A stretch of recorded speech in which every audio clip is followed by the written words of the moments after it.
Hi, welcome back. Today I'm going to be looking at Trandescantia Blushing Bride. As you can see, I've got a nice pot of cuttings here. So I'm doing this video for if you have just bought a cutting online, or you have, well, to be fair, this can be care for Trandescantia Blushing Bride right from buying a plant or a cutting, whatever. I'm going to cover cuttings.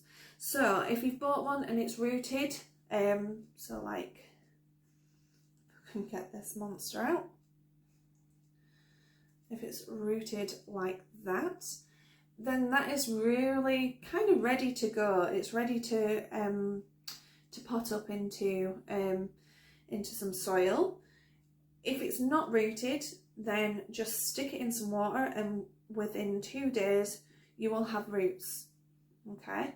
Once you've got your roots, pot it up. You just want normal sort of houseplant compost, so you could use multi-purpose with some perlite in, just something that's well draining, and pot up your cutting.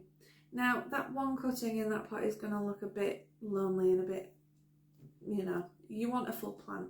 So to start off with, you're going to want to start cutting up your cutting to create a bushy plant. Now you want to wait until it's probably about 8 to 10 inches, whatever 8 to 10 inches is. You want to wait until it's at that point, and then you want to cut it in between the leaf nodes. So I'm going to use this really long one because this one could be cut pretty much straight away.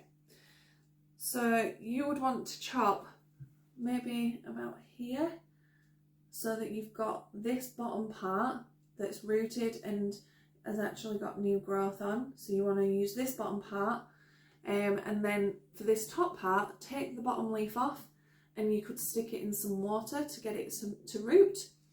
It'll take about 2 days to root, and then just pot it back into the same pot.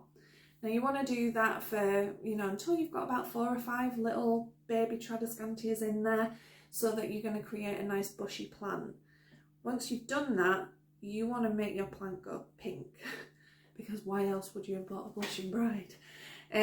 So I've looked into this quite a bit, trying to find information on the internet. It's really quite hard to find stuff out there, so that's why I thought I would just put my tips into a video of what I did to make mine go pink. So what I had done is I gave it a cold night. In the UK, I'm lucky enough, we have plenty of cold nights. And I put it on a cold windowsill so that it would get the cold from the night. It's only a couple of nights that I just let it sit on there. And then I took it away, put it somewhere a bit warmer. It had plenty of light, and it started to come through pink.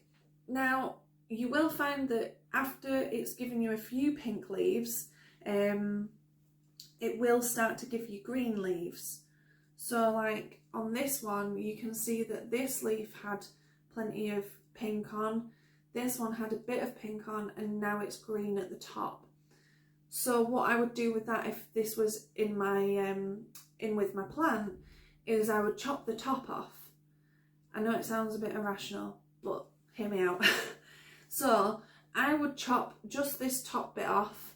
I would cut just between the leaf nodes, and I would just chop it there, which would promote new growth from this leaf node here, so coming from here, and the new growth does tend to come through more pink than if you just let it go leggy.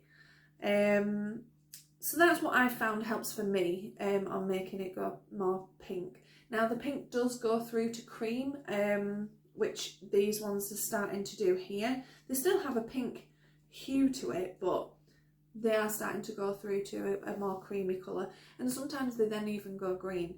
But don't worry, this kind of variegation is not like Monstera albos or Philodendron pink princesses. This variegation is within the plant. That means that there's always the possibility of the variegation.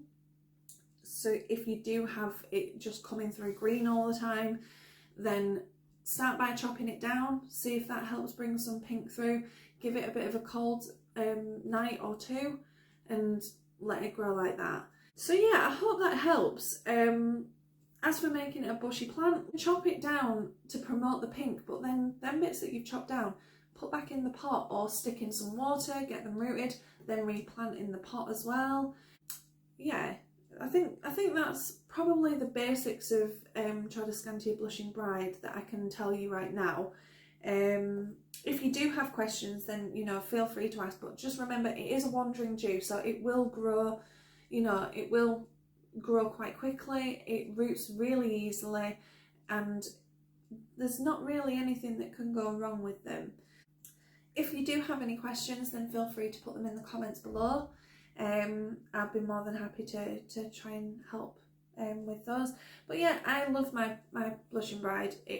I got mine as a cutting, and what I did was I just let it grow to, you know, about 8 inches, chopped the top off, rooted it, put it back in the pot, and now, well, I did have a really nice big bushy plant, but then I chopped it all up and have loads of cuttings, and yeah, which is fine too. Thank you for watching. I hope this helps. If it has helped, give it a thumbs up or whatever. Let me know if you have any questions and what have you. And I'll see you next time.